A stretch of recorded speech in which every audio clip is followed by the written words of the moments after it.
Welcome, everyone. Today we have Janet Warren joining us. Janet is joining us to share a Christian perspective on alternative medicine. Janet is a family physician and she has extensive experience in multiple clinical settings. She is also an independent scholar in Christian theology with a particular interest in the integration of psychology and theology. So, in her medical practice, Janet has had extensive experience in mental health and psychotherapy, and she's also taught theology courses on the integration of psychology and theology, ministry research methods, and current issues in theology. So, Janet has many research interests, and they've included the integration of science, especially psychology and Christianity, pneumatology, demonology, deliverance, healing, and Christian counseling. So it's such a unique skill set. And I come across Janet's work as I was personally deliberating on alternative medicine and found her presentations on YouTube very thorough in addressing the concerns and also importantly offering solutions and a framework to evaluate the therapies by. And Janet writes, complementary and alternative medicine is becoming increasingly popular and increasingly confusing in North America. There are concerns about its scientific basis and spiritual roots. Some Christians uncritically use CAM, and some Christianize it by adding a new label, and then some reject it entirely. So, consequently, CAM requires careful evaluation from both scientific and spiritual religious perspectives, which I just think you've just summed up all of my questions there in that little summary. So, welcome, Janet. How are you? Thank you, Gabby, and thanks for inviting me to share in this forum. Yeah, so I should clarify. I think you already sort of hinted, but I can only speak from a North American perspective, though it's probably not hugely different elsewhere. But and the other thing I want to clarify is I certainly would not call myself an expert or a practitioner of alternative medicine. You know, I've done research on it and thought about it from a Christian perspective. And of course, as a physician, I always have to say that nothing here should be taken as medical advice. That's the usual disclaimer. Thank you so much. It's Usual an area disclaimer. that I think causes so much confusion. And like you said, like it's very easy to do the extremes of either throwing it all out, or Mm. trying to Christianize it, and it just reminds me of like what we've seen with like yoga, for example, which is, Christian yoga, which doesn't really change the roots of it at all. So perhaps to give everyone like a good starting point, would you be able to define like what is alternative medicine? Like how can we put some parameters on it? I was going to say, no, I don't think I can define I it that far. know. So I mean that's part of the problem because it's so broad and it's not really regulated and there's so many different aspects and sometimes people lump it all together, and things like one of the new things now is lifestyle medicine. So food is medicine, and some people would see that as alternative, but that's a huge extreme from something like Reiki or some uh, weird and wonderful herbs even that are being given. So I mean the simple definition is that it's anything outside of traditional medicine, but the problem is traditional medicine of course changes all the time as well. And especially in North America, the whole, I think I mentioned, sort of lifestyle medicine, which is becoming more popular, and which would not really be traditional medicine. So there's, I think I did come up with a definition somewhere, but the it, I tend to call it complementary and alternative. So, but again, some of the terms change, and they sort of reflect implicit judgments. So complementary would say it's in addition to sort of more conventional medicine. Alternative would mean that it's in place of, but then it's implying that, okay, conventional medicine, there's something wrong with it. We need something else. Um, so, I'm using it, but it's basically, yeah, a bit of a catch-all. So the definition I used from the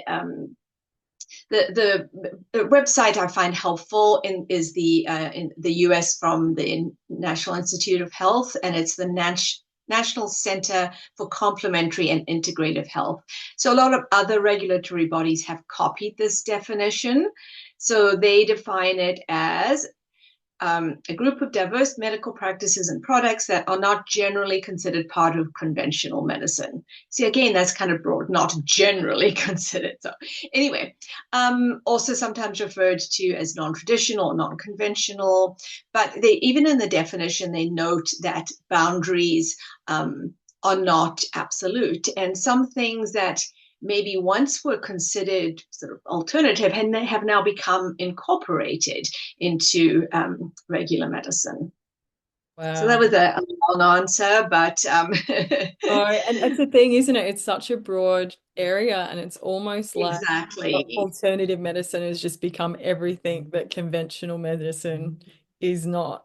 And it's political as well, because anybody who wants to criticize, if they have a bad experience with a hospital or whatever, then they will go over to alternative and, oh, it's wonderful. Sometimes, at least in Canada, most medicine is government funded.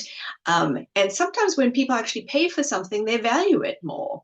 So, when they go to a alternative medicine practitioner and they pay for it, they're almost psychologically obligated to say that it's better.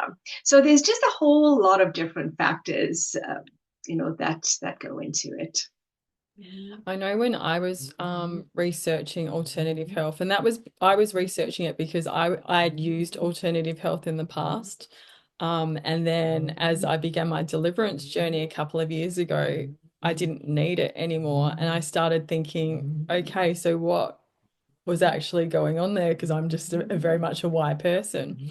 So I had used a naturopath, and I'd also Mm-hmm. before that used a homeopathy. And I knew personally, like both of my practitioners there, I mean, they were kind of like me. They believed, or the old me, I should say, they believed in Jesus, but they had a very much a new age perspective on Jesus. So in their office, they might have a statue of Buddha as well as being talking about Jesus.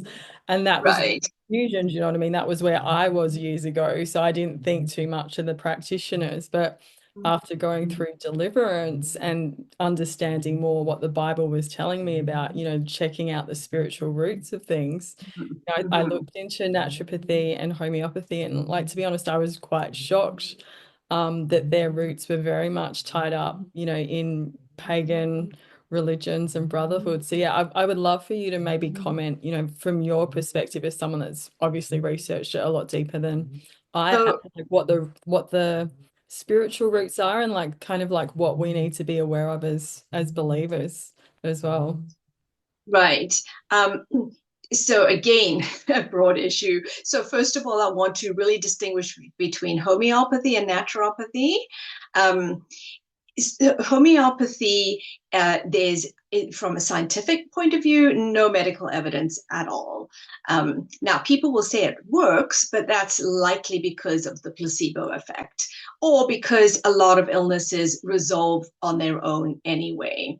Um, so it's based on using, they call it sort of the law of similars, and this idea that you use a minute diluted quantity of whatever's causing the problem, and it goes away. So anyway, no medical uh, proof for it. The underlying, so, and part of the problem too is, at least today, most practice, I'd say almost all practitioners really divorce it from the spiritual roots. So that's why, consumers really need to be informed. And it doesn't mean that you're going to say, oh, I'm not going to use it, but you need to be really informed. Apparently the founder of homeopathy, at least how we know it today, a few centuries ago, was a Freemason.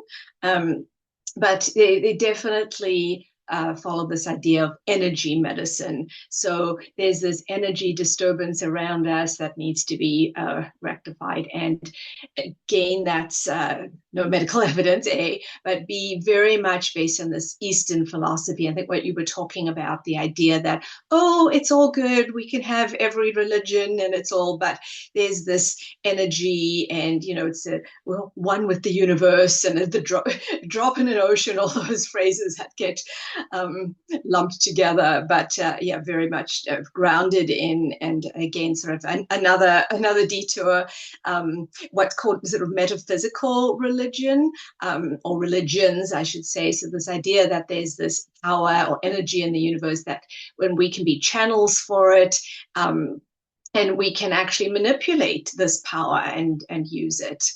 Um, and the problem is we don't. It could well be that there is some, I mean, we don't know for sure, nothing's been proven, but certainly the Bible talks about a spirit world and talks about evil spiritual powers.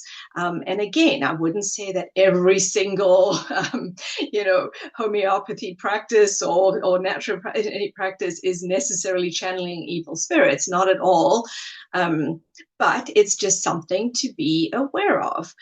So naturopathy, on the other hand, there's a much broader spectrum. So there are some naturopaths who will use homeopathic medicine as one of the things that they do. And there's others that really function more like a dietitian and will counsel on good nutrition and lifestyle medicine, etc. So when you say you see a naturopath, it really depends on who it is you're seeing and what sort of practices they include. So that's where, again, being informed and asking questions, but not assuming that all naturopaths are the same. And again, depending on the country and the regulations, I think there are sometimes people who can call themselves a naturopath without having the 4-year degree and etc. So in general, I would say naturopaths have a lot more credibility than those practicing homeopathic medicine. But again, they can use a whole lot of different types of therapies.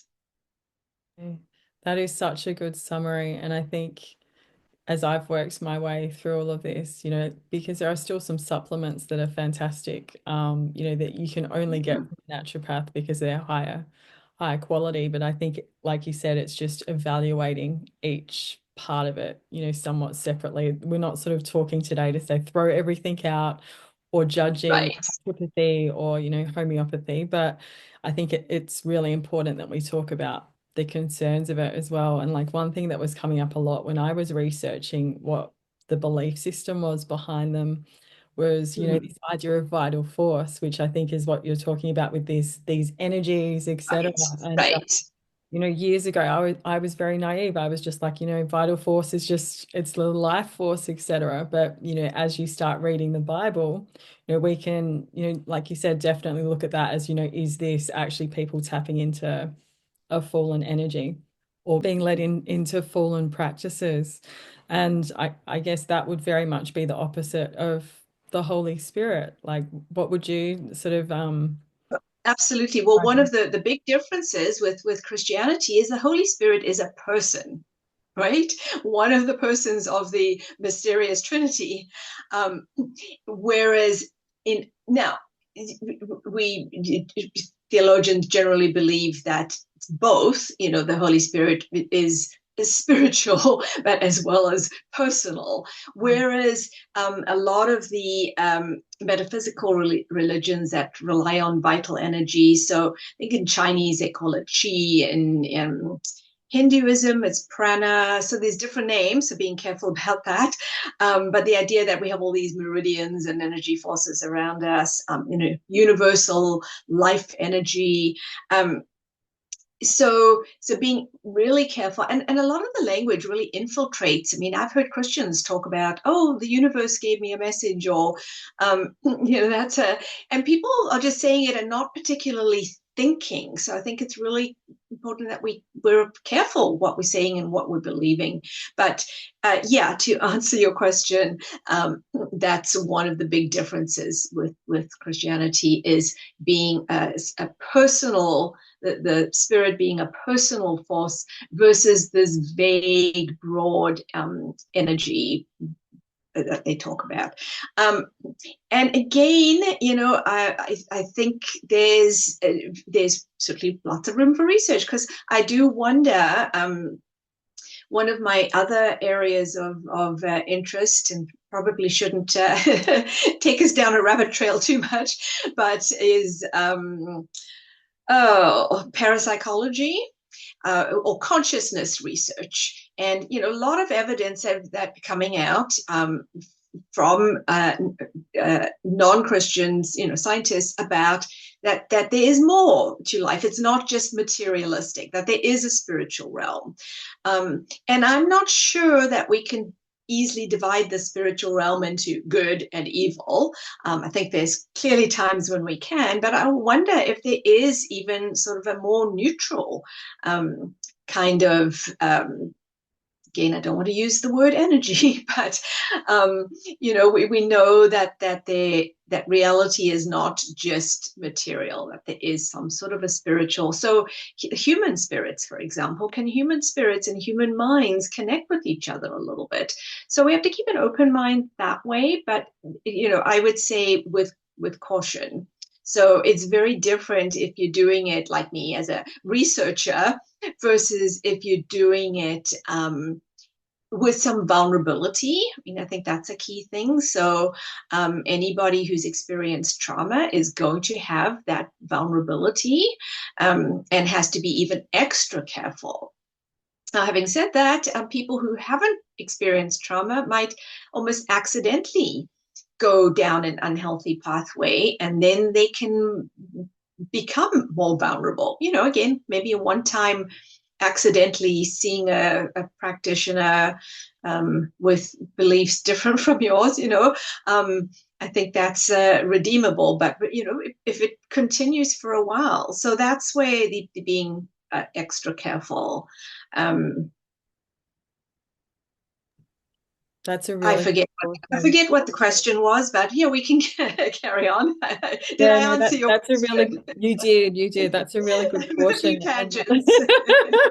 again, it's such a broad topic, right? And actually, as you were speaking, it was just I was just reflecting how much like so many of these alternative therapies are really, they may not openly seem, tied into the new age, but often when you start looking into the roots, you become very aware that they are, in some way tied either into the new age or into like ancient, Eastern religious practices, etc. And it's not Well, always prominent, do you know what I mean? It's not always obvious. right. So That way we don't know which, the Bible, like for me, coming out of the New Age and being very clear on what the Bible's telling us and asking us is so clear about we need to be careful of what spirit we are connecting to. Whereas, mhm. back when I was thinking the new age, or thinking it in more of a new age mindset years ago, it didn't matter. It was just like connect to whatever, like it's all around Right. you, just connect to it. Yeah. So it really just shows, how careful we have to be with the spiritual roots of different practices. But the other thing I should add is I do think it's uh, possible is the right word. Well, possible, but I think it's actually quite reasonable to assume that in many cases the spiritual roots no longer matter.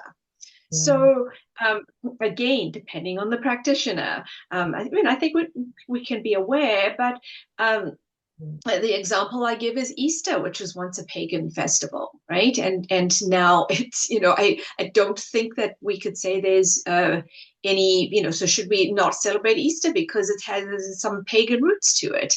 And there's quite a few other examples.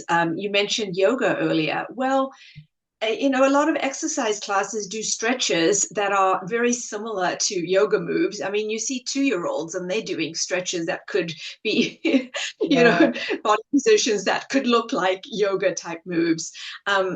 So I think the difference is if you've got a yoga practice that it has a lot of talk about, breathe in energy and that kind of thing, Yeah. versus one that's just stretching your body and they happen to be similar poses. More pose. Um, Yeah. so, and I think that's particularly the case with a lot of naturopathic medicine as well, Mm. that a lot has really become so far separated um, from its spiritual roots that I don't think we have to be too concerned, although again, it might depend on the individual practitioner.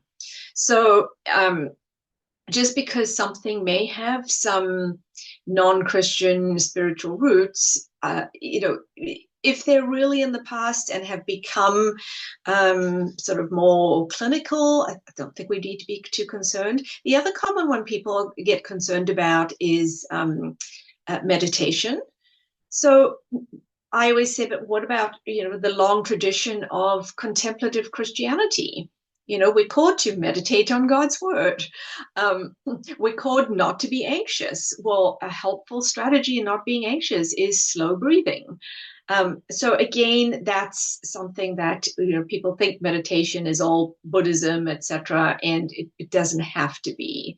So again, the type of meditation, what you're saying and thinking while you're doing your calming breathing, whatever. And nobody can argue calming breathing is not healthy for you.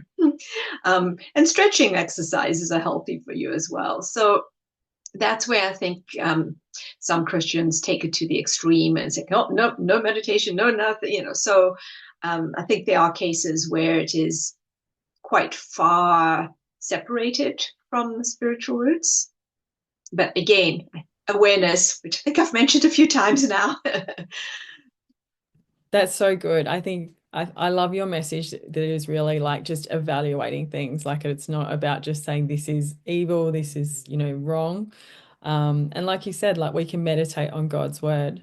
And I've also noticed, in these areas like naturopathy and exercise, etc., there are believers that are going into those fields and really starting to create change. And I guess like what you were speaking about, Janet, is just starting to evaluate, how these practices compare to the Bible and what we can take, from them and what we can leave behind. And I think that's really important work, for all of us as we go forward as well. Right. And a real, a sort of a very practical strategy that works for a lot of things, because not everybody has the time to do a lot of research. Yeah. So, if there's any doubt at all, don't do it. That's sort of the Exactly. simple strategy. Um, I love it. I love it. And always, yeah, like if there's and doubt and you can't see the roots of it, just leave yeah, it at that. Yeah. and that's the beauty of being in church communities as well, because asking other people, praying for wisdom and discernment. I love it. But I don't think people need to agonize over it either. And the other question is it really necessary? Is this something, Yeah. and if it's not necessary and there's other ways you can sort of achieve the same thing, save yourself all the work of doing the research. But if it is something that somebody feels is going to be particularly helpful, or maybe has been recommended by somebody practicing conventional medicine, um, then would be the time to do research. But what's another interesting thing I've noticed, even in the a few years since I was doing some of the research, a lot of supplements that used to be, you mentioned buying supplements at the naturopath, that used to be only in sort of in the realm of naturopathic medicine and maybe in some health food store, are now appearing on, regular drugstore and grocery stores, and common brand names of, that make vitamins are now making things like turmeric that has been shown to have some anti-inflammatory effects. A lot of these things, my approach with a lot of supplements too is, because sometimes the evidence is, well, maybe not. It seems every week there's a new vitamin D study, and well, it hasn't been shown to this, but you have to look at how the study was done, etc. But again, a sort of rule of thumb is, if it's been shown not to have any harms and not to interact with any other medication, and it has been shown to have help and help some people and possibly be of help, then it's probably okay. But again, always tell your conventional physician or nurse practitioner, etc., what you're taking. So I tend to be a bit more open-minded, and in that regard, than some of my colleagues, for example. But science itself is not perfect. So some things, the naturopaths, I think, were ahead of the game with the vitamin D recommendations that are now being recommended more generally, except when they keep doing more studies and getting confusing results. But yeah, science is not perfect, and generally we want to follow the evidence, but it can't deal with things like people's beliefs, what's meaningful for people. It doesn't cater to individuals. It's more general. It doesn't address things like the placebo effect and the whole sort of the mind-body connection. So again, in general, it's good and valid, and don't when you think I'm criticizing it all, but I'm just saying it has its limits. And that's something else for people to realize. And you can have both, right? Just recognizing the limits of each. Yeah. No, Janet. The other thing, speaking of sort of, I mean, not quite spiritual, but the other sort of religious influence around is atheism, which is commonly associated with Right. scientism. So Yeah, worshipping science, right? Um, that's exactly. sort of the other extreme. Okay, no spiritual, no mental, nothing. It's all just science has all the answers. And no, science can't tell us about the meaning of life and purpose in life, etc. So, Exactly. And I know in some of your talks, Janet, you've talked about there are practices that both like science and Christianity, don't align with. So like an example that you gave was Reiki, like energy healing again.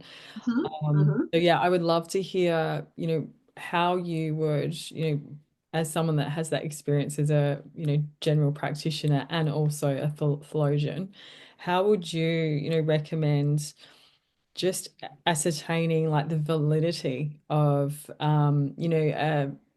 a therapy or a product that someone's maybe presenting to you from alternative medicine? Like, are there any frameworks that you would suggest to just be like, okay, this is how I should test whether this is a valid product or therapy even? Because I think we've all seen and looked into things that were just like, that's really odd. There's no proof.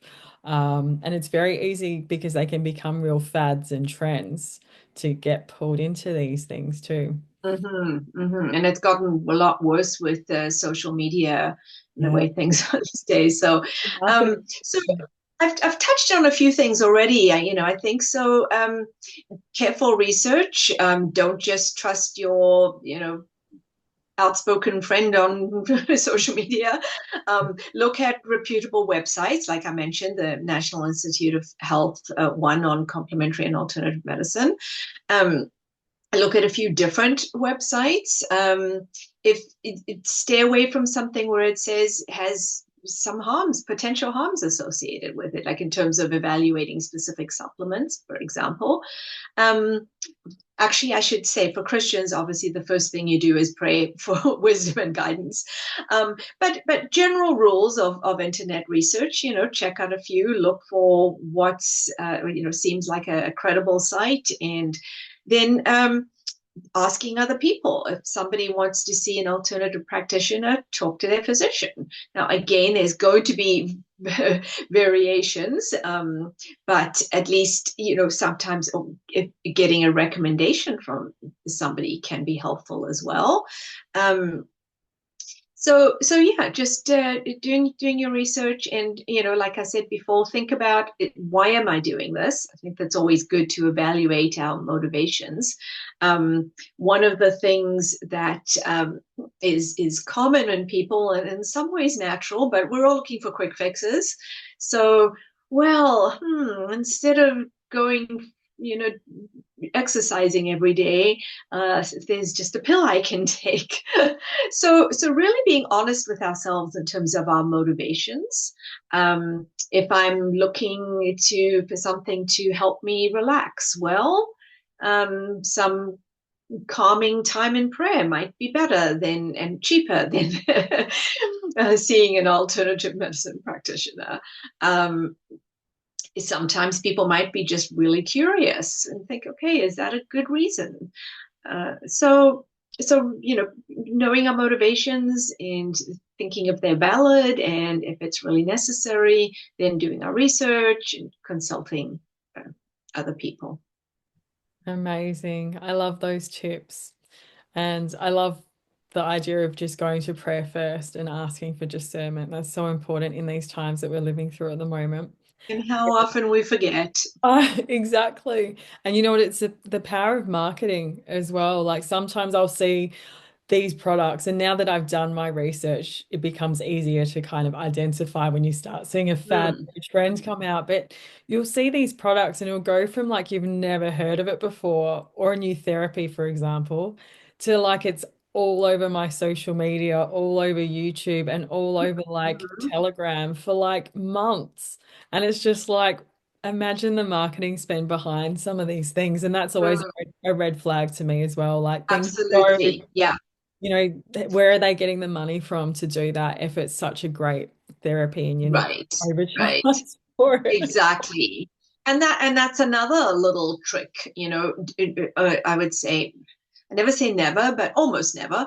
Most of the time, don't trust something that's just new out. Wait and see, and wait for because if something's new, there's not going to be the research on it necessarily. So yeah, wait and see. So true. And but you're right about the marketing, and they package it often, in scientific kind of ways. So Yeah. so yeah, yeah. Do you get Mm-hmm. very good at reading the words? Do you know what I mean? Like it can just be such a flip of a word between it being like approved or studies being done on it to like recommend, Right. like a word like recommended or, it's just Yes. so tricky. But yeah, I would Yes, love to ask you exactly. as well, Janet, for believers, I see, and like this is something that I've worked through personally as well, like in terms of, knowing when am I turning into God for a solution, and when am I being pulled out of turning into God and going into, some sort of idolatry? And look, you can do it in any area. You could do it over supplements, and I need this therapy instead of, praying and going to God first. You could even Mm-hmm. do it with a Mm-hmm. deliverance minister, and I see that happen all the time, with survivors, is they're searching for healing so desperately that they lose that connection with God. And I guess it's a journey for all of us of losing it and then finding Right. its importance. But yeah, I would love to hear your Mm-hmm. comments, from your experience. So yeah, and my similar, somewhat similar to idolatry. My other work has been on addiction, Well, and using the term very broadly, but how easily we can become addicted to doing research on supplements, for example. So anything that's sort of thinking about taking too much of our headspace, distracting us from other things, would be little clues. Um, so the Candy Gunter Brown, whose book I relied on a fair bit, it's called The Healing Gods, and her point is a lot of idolatry and sort of um, Christians often almost worshiping these alternative medicine, practices or quick fixes, basically. So looking to that instead of looking to the one true God. Um, so the difficulties and is, I'm also interested in creation care, and we're part of creation, so we're meant to take care of ourselves. So I often hear Christians and counsel Christians who are so overworked and doing everything for everyone else, because that's being a good Christian, is not to think of yourself, right, and be humble. But we're actually called to care for ourselves and to recognize when we need rest, to recognize when we need to eat healthily and do our exercise, etc. Um, so that's sort of the one extreme, is ignoring caring for ourselves, but then the other is becoming a little bit too obsessed with caring for ourselves, and there can be sometimes a fine line. Um, so I mean, I recently, well, anyway, I recently switched to a mostly plant-based diet. Again, lots of research and wanting to, lower cholesterol, etc., and lots of health benefits. But I was finding, and you do have to do a fair bit of research um, when switching diet. But I was finding getting a little bit like, if I'm out somewhere and offered something high fat, it's like, oh no, I don't want to eat that. I wouldn't quite say that, but I was suddenly aware of the potential for, a bit of the addiction slash idolatry in terms of something very healthy. So, it can be obvious when people are, you look in their cupboard and all the supplements fall out and half of them they haven't had, or they, taking 50 a day. So that would be the extreme. But, we all have that potential. And basically, the easy definition is anything that turns us away from God. But on a practical day-to-day level, it can be tricky, it can be subtle. So that's just the daily prayer, the daily spiritual practices, accountability groups, and just always recentering ourselves. When I was able to recognize, and I was able to use humor, and laugh at myself with um, being obsessed with vegetables, so, but I think the beneath that, was that recognizing that potential to go down that route. So I think, yeah, we all have that potential.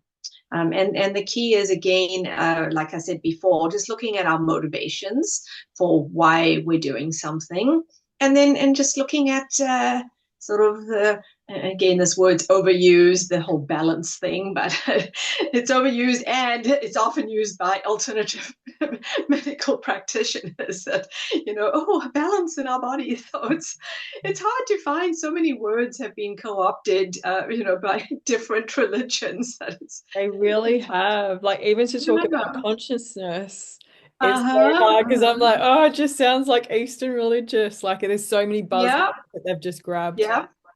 Yeah. But it's also very much a neuroscientific area of study. And That's but right. yeah. Wow, that's really great points about, recentering, I think was like the key word. I just loved, the power of that, like just to spend time with God before, going off in all these directions. And I can definitely say for myself in the past, like when I've been so sick and I was looking to naturopaths and homeopaths, for support, it's very easy, to just get caught up in taking like a gazillion Mm. supplements. Like I remember my benches would just be covered in supplements because every time you'd go, it'd be like, try this one. This is the new thing, and you're so desperate for help and health. Mm. You're like, Mm. sure, I'll take like, what's another 100 tablets a day? Like, it doesn't Yes. matter. And, it really is like once you get centered more in God, just asking and praying, And what do I need? Go to Him first. We're not saying mm, don't take a mm. supplement or don't take a vitamin, but check with God first before you But check with even just someone else. right, even just what I call, the quick consults. It doesn't have to be spending a lot of time in prayer. It can just be a quick consult when you're in the grocery store or whatever. Oh, God, is this a, So yeah, it can be quick consults. And yeah, the other thing is our society has become so averse to suffering.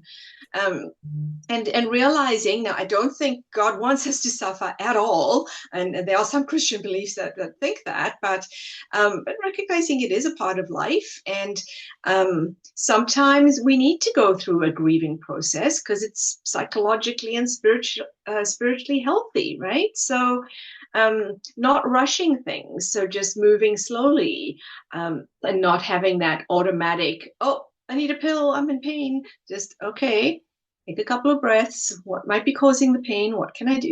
That just moving more slowly through life, which our contemporary culture does not do. And then the other thing, of course, is um, community, and I think that's where the church has failed a lot in not educating people, not maybe holding people accountable, not being there sufficiently for those who are suffering. Now, I'm talking broadly. Obviously, there are a lot of churches that have done a lot of good, but overall, and I think that's one of the failures of the church. One of the reasons people are seeking alternative um, medical practices, religions, alternative spiritual practices, is the church is somehow not addressing what it is that people need. Um, so my church, for example, just this past Sunday, International Day of Prayer for the Persecuted Church. So we spent the service not with your typical sermon. A lot of Western churches are very cerebral. But we spent a lot of time in prayer. It was sort of a more guided prayer and in small groups, etc. And I think churches need to do that more, and nurture our spiritual selves and not just our Bible knowledge. Although again, the two I think are intertwined. I love that, Janet. And, I would reflect on my own journey as very much, not knowing that the church could even offer healing or deliverance. I had Mm-hmm. no idea. I mean, that was the last place I looked for healing. And that was the most Yeah, important one. yeah. How sad is Mm-hmm. that, that Mm-hmm. most people, Right. communities don't, if they're unwell, if they're having a hard time in a relationship, if they're having problems with their children or their families. I don't think many people are going to church as like a first point of Mm-hmm. call. They're going to all the Yeah, other yeah. alternatives first, which is really sad. Mm-hmm. Um, Mm-hmm. Mm-hmm. Communities is so important, as you said. Thank you so much for your time today, Janet, and just for My sharing your pleasure. expertise. I just feel like you have such a unique combination of the, practical, medical experience and then also the theology. So it's been lovely just, talking about these ideas. And I don't think, I think from both of us, like we're not trying to get anyone to throw out anything, but it's just, opening up these discussions so people can be more aware of like how to test things, how to, Right. look at the world around us and, evaluate what we want in our lives and what we don't, which I think is Mm. so important. So thank you so much for your work, Janet. We really appreciate you. Thank you.